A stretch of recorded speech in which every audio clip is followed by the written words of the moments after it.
be like 60 or 70 miles away from here, there's still teenagers that are really struggling with very conservative and not very open-minded communities. So in your film, traveling all across Israel, the community in Tel Aviv is great, in Jerusalem it's probably good, but what is your impression of like small communities like kibbutzim and moshavim, and what do you think about that? I'll tell you that.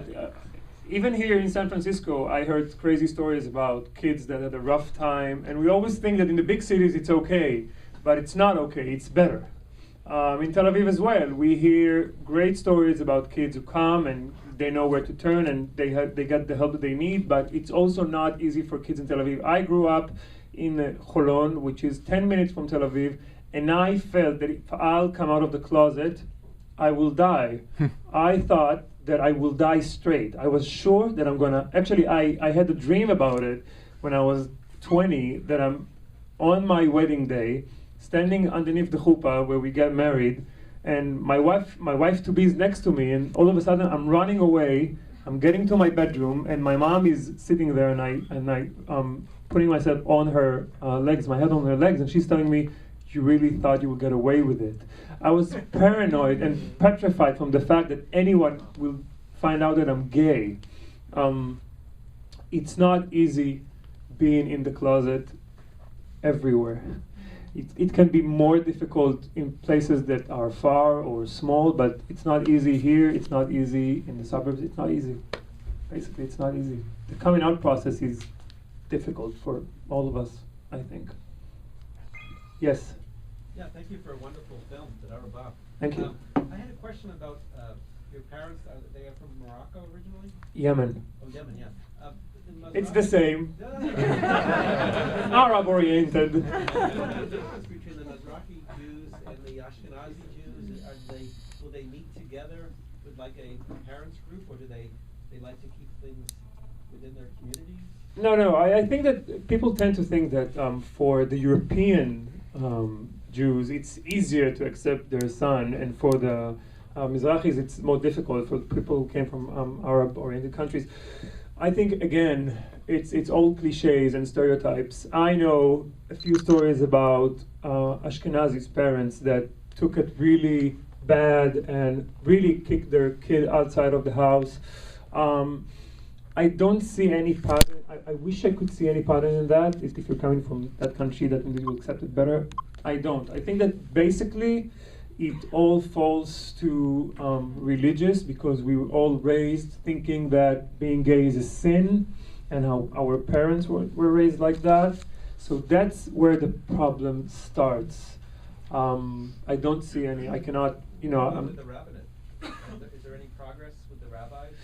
There's one rabbi in Israel now, which is doing an amazing job. His name is Rabbi Shiloh, and he's really starting to accept some aspects of being gay and the gay culture, and he's trying to talk to other rabbis to accept it as well. But at the same time, there's this organization in Israel that's called Etzat Nefesh, and it's Advice for the Soul, that invites parents to bring their kids to it, to put them there for 3 months, and when they go outside, they're straight again. So it's going both ways. Somebody told me yesterday, and I think that he's right. It's Rebecca from here, from the LGBT Center in here. She told me that the more progress the LGBT community gets, the more defense and the evil sides, the other force, are trying to push again. So I guess that we are making progress. If we can see on the other side, people are fighting against us. Yes, in the back. I wonder if you have any update on the young man whose father would not come and see him after the... Yes, I do. He was adopted by a woman. He lived with her for 2 years, and during that time, she tried to negotiate between him and the father, and he's now back with his parents. Yeah, that's a great ending for them. Yes. Thank you for your film. It's wonderful. One of the things that's really striking, both even in the topic of your film, and it comes out of the films of people like Tomar Heyman, is that the parent-child relationship in Israel is so much stronger. I think the same. You could interview a dozen gay people in San Francisco who, when they came out, moved 3,000 miles away and haven't even seen their parents. I know. And your compassion for your parents and your affection for your parents really stands out as being particularly Israeli, gay or straight. I'm a hugging person as it is. It's a hugging culture too. Yeah, but I'll tell you why. I think that whenever a child is born in Israel, the only thing that the mom thinks of after the Brit is the army.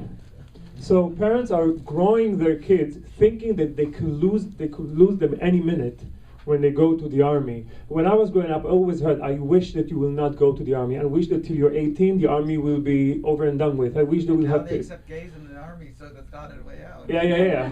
But the most amazing thing, my grandma, when my father told her that I'm gay, she said, as long as he's healthy, I'm okay. He can be whatever he wants. And that's the way that I think that parents think about in Israel about their kids. Just keep breathing. Be whatever you want to be. Just keep breathing. In here, and also Israel is a very small country, so you can go study in one side of the country, but still you will be an hour away from your family. So yes, we're very, very close in that matter. Yeah. Yes.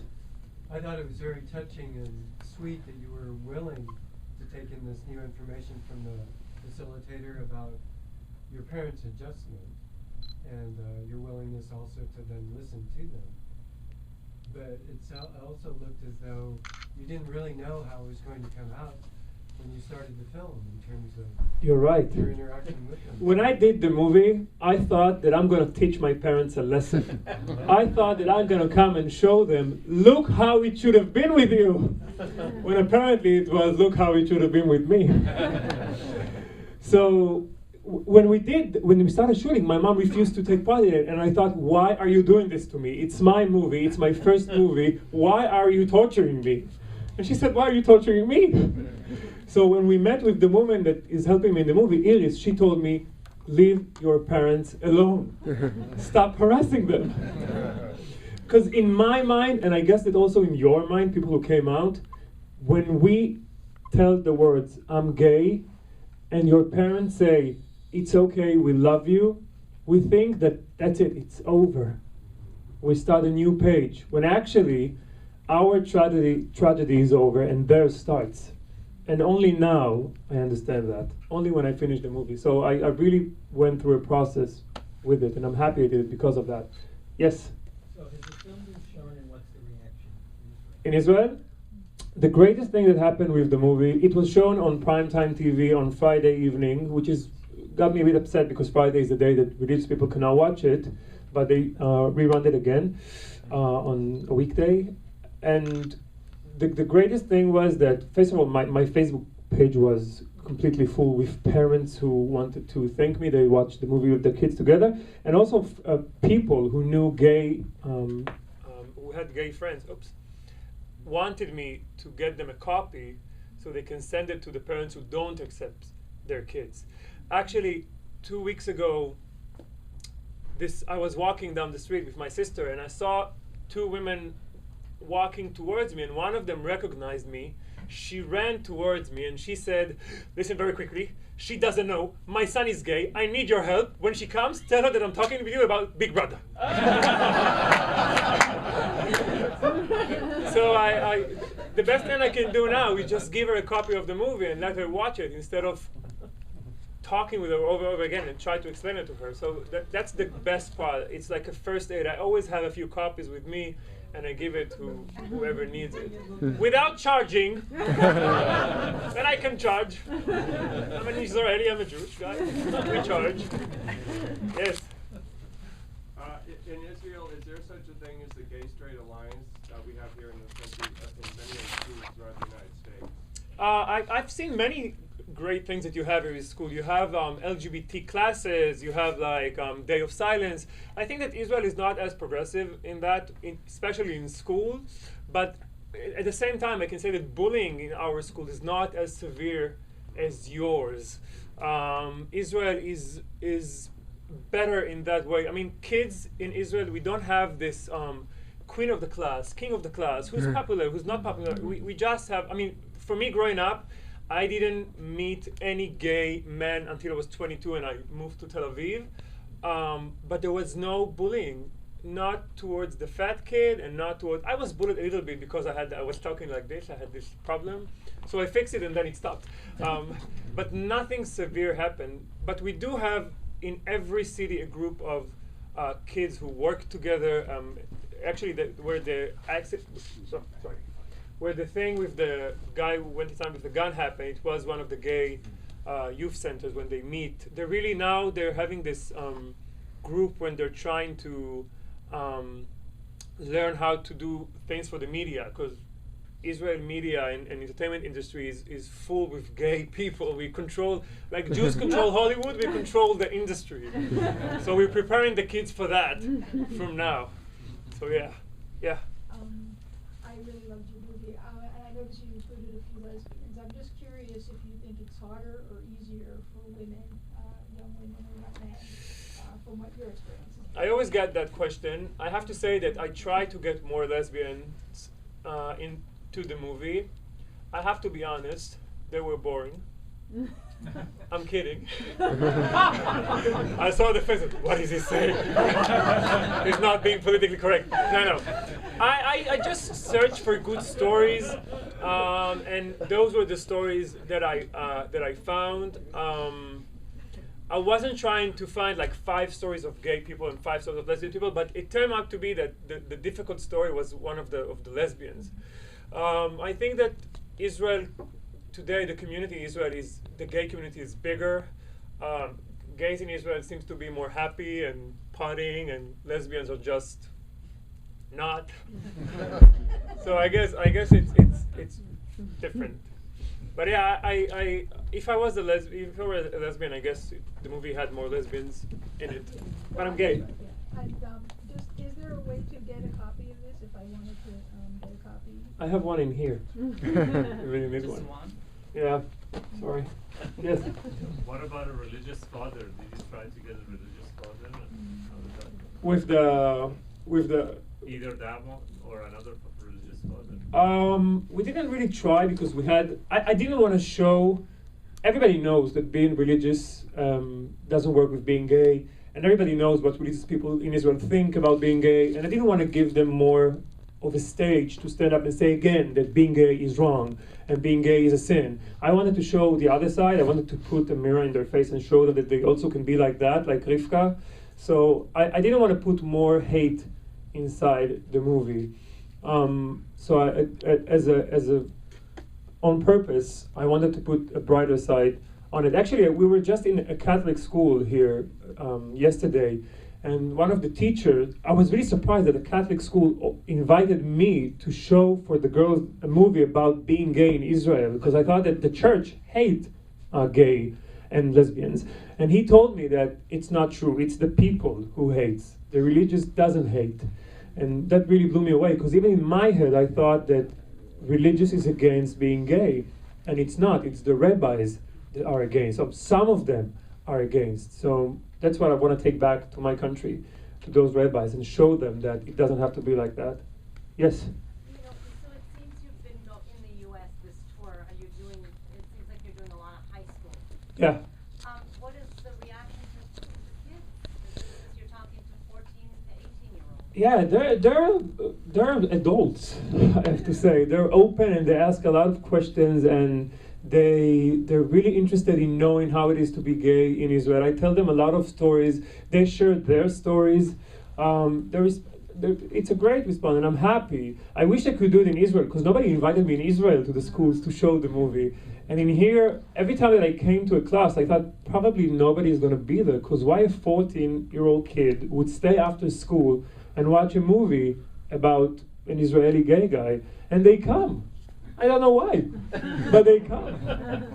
So I love it. I want to do more of that. Yes? You showed a lot of parents and a lot of children. What about brothers and sisters? The person I told first was my sister. we were talking on MSN Messenger, and I told her that I have a boyfriend, and she stopped answering me, and then 10 minutes after she was at my door, and she was really sweet. She wanted to see as much as I could show her about my boyfriend and stuff. And after that, she told me, you have to tell mom, because I won't be able to lie. I'm a very bad liar. So 2 days after, I told my mom, and then we told my dad, and then my brother was the only one that was left. And my brother is a very, very strong, machoistic guy, tall, everything that my father wanted me to be, everything I wanted to be, everything that all the girls wanted. And I was always afraid of him. And at one point, before the article was published, my mom said, we have to tell him. And I told her, you tell him, because I'm afraid. And she called him, and she said, and this is very funny, she said, Boaz, one of us is gay. and he said, Dad is gay? And I was sure that you could tell on me that I'm gay. You saw my bar mitzvah. Can it get more feminine than that? And my mom insists that I wasn't, that you couldn't tell. And she tell me till this day that as a kid, that's how kids act. They don't, it wasn't feminine, it was childish. And I disagree. I would like to ask you, I mean, how many of you think that I looked gay in my bar mitzvah? Come to my mom now. You say no? Why not? You look like a kid having a good time. That's what my mom thought. But it's okay, both ways. It's okay. I don't mind looking gay. I used to. Okay. I'll tell my mom you said so. Actually, I have to say to you, till this day, I feel like I'm coming out of the closet more and more, because I think that gay men, I'm talking about gay men, I don't know about lesbians. We tend sometimes to be homophobic ourselves. I mean, not only the environment, but us being homophobic. I always, when I see a feminine gay guy, I think, wow, poor him, he's a bit feminine, and it's stupid. And I also, when I dance in clubs, when I go out, I never dance like I dance when I'm alone at home. And I'm dying, and I'm waiting for the day that I'll be able to go to a club and one of Madonna's songs will be played, and I'll dance like I dance at home. Because it's still very important to me to be straight acting. Because I think that it's also important for the environment. Some people always tell me, wow, you don't look gay, like it's a compliment. When it's not, it's basically an insult. Because what are you actually saying? That looking gay is a bad thing? So I cannot expect from the environment to not be homophobic when me, myself, sometimes is acting like one. Just a thought. Yes? I very much appreciated the film, and as a parent of a young gay man who came out not that long ago, just want to, so grateful for the perspective. And the other piece that I think is tricky in the coming out phase that you're talking about is the fact that, for example, in our lives, he's not out with everybody. So it means that we can't be out with everybody. And even though we want to, like it's been a discussion between the two of us, be able to, we'd like to be able to share that information because we love him and it's who he is. But we have to respect where he's at with that. And it's a tricky thing. It really is a tricky walk. It's everything is tricky. Parents ask me sometimes, what am I supposed to do to help my child to come out of the closet, or to give them the option to come out of the closet? I don't know. The only thing I can suggest is just to be there and work together. Keep on asking, do you need anything? Do you want to share something with me? Go through his personal stuff to check if he's writing something. Because I, as a kid, prayed for the moment that my mom will open my diary and will read that I'm writing, Mom, I'm gay, ask me about it. And she never did. I have to tell you actually a funny story about that. Not about my mom, it's a different story. I went out on a date before I came out of the closet. Like the last girl that I dated. And we sat in a coffee place and she looked at me and she said, I have to ask you something. And I said, what? And she said, are you gay? And I said, no. And I thought, how does she know? Can she read minds or something? Because obviously I don't look gay. And then she said, because every guy I dated so far came out of the closet. And I felt so bad. Like a year after, I did my article, and she called me. She said, "Why? Why again?" Yeah, and I also have to tell you that about the army. We spoke earlier that being gay in the army. Somebody said that now it's okay to be gay in the army. In Israel, who said that? In Israel, it actually was okay years and years ago, because for you it was a battle of 15, 20 years. In Israel, it was really, really simple. It was in Yitzhak Rabin time. One guy was fired from the army for being gay. He went to the prime minister and he said, "I'm going to sue you." And the prime minister said, "Okay, the law is cancelled. Everything is okay. You can be gay in the army." And since then, it was cancelled. It took 3 months to cancel the law. But still, it wasn't easy for me to be in the closet in the army. I was very much in love with one of my best friends, and nobody knew about it. Nobody could see it except one guy who kept bullying me about that and telling me, "You're in love with him, I can tell. You're a couple, I can tell." And I always was afraid that he's going to find out. And when I came out of the closet, the guy that I was in love with stopped talking with me because he realized that the other guy was right. And also, as a commander for kids, for soldiers, coming out of the closet in the army, I was always afraid of that. And one of my soldiers came to me. It was at lunchtime, and he told me, "I have to tell you something, Commander." And I said, "What?" No, I was more tough. I was like, "What?" And he said, "I think I'm gay." And I was, "Oh my God, I think I'm gay too. What am I supposed to do with you?" And I didn't know what to say, and I started thinking, what am I supposed to say? What would other person say? And I said, "Okay, you have to go and talk to your mom about it." And I thought, your mom will kill you.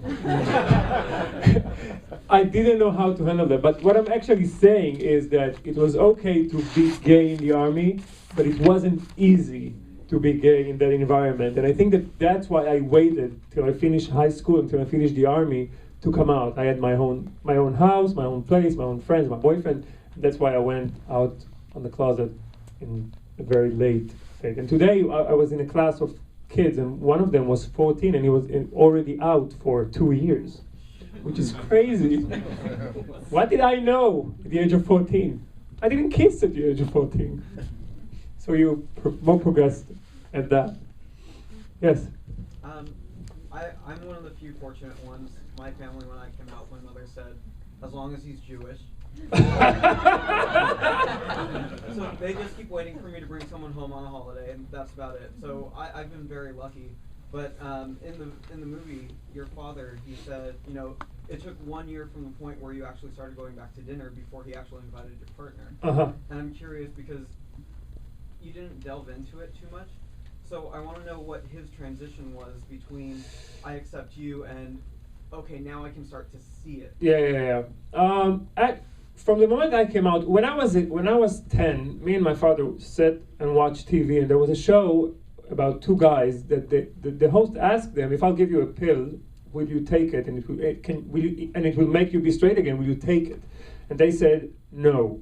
And my father started cursing the TV, like, "You're sick, you're ruining the society." And I felt that he's actually talking to me. So that was the point that I thought I will never come out of the closet. And when I came out of the closet, I reminded him that story. And he said to me that when it happens to somebody else, it's very easy to curse the TV. And when it happens in your house, you act differently. So then we started talking little by little about what it means to be gay. He asked a lot of questions. I gave few answers, but I started making jokes about it. I used to come for dinner and say, "What's happened, faggot?" And he said, "What's going on, gay?" And at one point, we got so released about it that was the point that he said, "You know what, you can bring your boyfriend." I dealt it with you. I know that the word faggot is really bad here. In Israel, it's not. I mean, we use the word homo for gay. We're really different than you are. We're not as politically correct, so forgive me if I'm saying something wrong, then you want to crucify me. So that was how we that what happened to him. And then my mom did a really, really big job with him. She used to talk with him a lot and telling him that he's going to sleep in the next room if he won't accept it, and trying to work all of her magic. And eventually, I think that he loves me, so we had to try. That's how it worked. Yes? So you're single, how did they deal with the breakup? How did they deal with the breakup? Now you're reminding me why they invited my boyfriend for dinner. I had an Irish boyfriend who didn't know any word in Hebrew, and my mom knows and my dad knows one word in Hebrew, which is no, lo. and they invited my boyfriend for dinner, and they knew it's going to be an easy job. They don't have to speak with him. He can just be there. So basically, when he came to dinner, we were sitting there, and I was talking in English, and my mom and my dad was looking and like doing this all the time. And they always waited for the opportunity to say no in Hebrew and in English, and he waited for the opportunity to say something that no will be required. So it was really easy to bring him over, and they really liked him. Now they're in a place where they really want me to move to the next step and bring them babies and grandsons. So the fun part is that I don't have to find a partner for that. I mean, not a male partner, because it's not going to work that way. So they don't care if I'm single or not. They know that I want to find someone, so they're really hoping for me, but they just want me to find a female one to have a baby with. So if you also have females here looking to surrogate for someone, I'm interested. Because we cannot do it in Israel. That's one of our problems. We have to come here and do it here, or to go to India and do it there. What? The same? No? Yes? Is surrogacy legal in Israel? No. It's legal if you do it here or in India. They accept you if you come back with your son, but you cannot, as a gay man, you cannot do it in Israel. But we are working on that now. There's a really big group of gay guys that are working on that. They're really starting a fight about it. They did an amazing video clip with that. You can search it on YouTube, about two guys that have a daughter and they're on the beach playing together, and then two Mossad agents are coming and kidnapping their daughter. And the logo is, we also want to be called dads. So I think it's going to take maybe 2 years, but it's going to pass. Because Israel is all about, the fashion in the gay community now is to have babies. So they're all starting to become families. Yeah. Yeah? Yes? How about gay adoption? Can gay and lesbians adopt? I'm not sure about that. Somebody here is nodding, but he's not gay, so I'm not sure. No, but he knows. He knows. He's from the consulate, so he knows. And he's saying yes. I'm not aware of that because I don't want to adopt, so I don't know. I want to have my baby, but he said that you can't. You can't do cross-faith adoptions. Israel does not allow adoptions cross-faith, and there are very few Jewish babies available for adoption, straight or gay. For straight or gay parents. There you go. I also want to tell you one more thing, because you're already here. A friend of mine did a remarkable movie that I wish that you will all come and see next year. It's about gay Palestinians in Israel, which I didn't know anything about it. And now I know a lot because the movie is amazing. It's about two Palestinian gays who have to run away from Gaza because their parents found out that they're gay, and they want to kill them there because of that.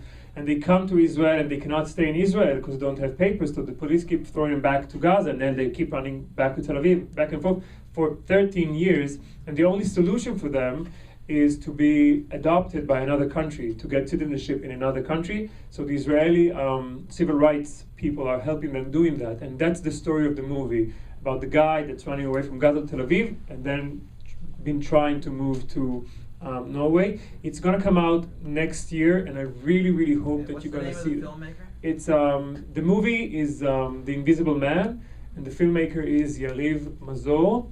And it's important for me to say that because people tend to think here. I heard several people saying that Israelis don't treat gay Palestinians very well, but the only people that help Palestinians that are gay in Israel are Israelis, because from obvious reasons for Palestinians, it's worse to be gay in Gaza or the West Bank. So if you'll see it next year, please come see it because it's really, really a good film. Do you think this is going to be shown anywhere? I mean, are we going to be seeing this again next year at The movie that I just said? No, this movie you just gave. I don't know. If you invite me, I shall come. Yes, but I'm making another one now. I'm shooting my tour here, and I spoke to so many Americans about their coming out process, and I'm learning so much about their experience. So I hope that I will come with that movie next year. So here. 2 more questions, you said? Because I have a flight to DC later. Yes. Well, kind of what he was asking, what's next for this documentary? Where will it be shown? Where is it being shown now, and where will it be shown? Will it have a wide distribution, or what was the... I'm going now to DC, afterwards to Philadelphia, and after that to Miami. I never thought about this movie as something that should be broadcast like that. I thought that it's a small TV movie, it's not something big. Then I see this and I'm feeling happy. So the more people will invite me, the more I'll go and travel. For me, I'm working on this documentary that I just said, and another one about HIV. I have a friend who recently I found out that he has AIDS, and again, as somebody who's so self-centered, I didn't know anything about HIV. And Israel doesn't really, we have our AIDS Day, and besides that, we don't really know a lot of the disease. And I want to do something with him. I want to bring a face to the disease that will show to the viewers how it is to live with AIDS. So that's the second thing that I'm interested in doing in the next year. Hoping I will come with that here as well. One last question? Yes, in the back. Is AIDS something that is pretty well established in Israel, or is it a rare occurrence compared to other countries? I think that we have the same problem that you have here. At one point, there was a huge campaign that said that AIDS is something you can live with, and stop treating people with AIDS like they're should be thrown away from the society. And in Israel now, it's starting. You can see it starting again. People stop using condoms and protection. So we're trying to deal with that again, but there is awareness. I mean, people know. We have meetings about it. We have screenings about it. Not as much as it's supposed to be, because no famous or celebrity or somebody that you can look up to came out of that closet yet. But I hope that by next year we will have a film about that subject as well. Fellas, thank you very much for coming.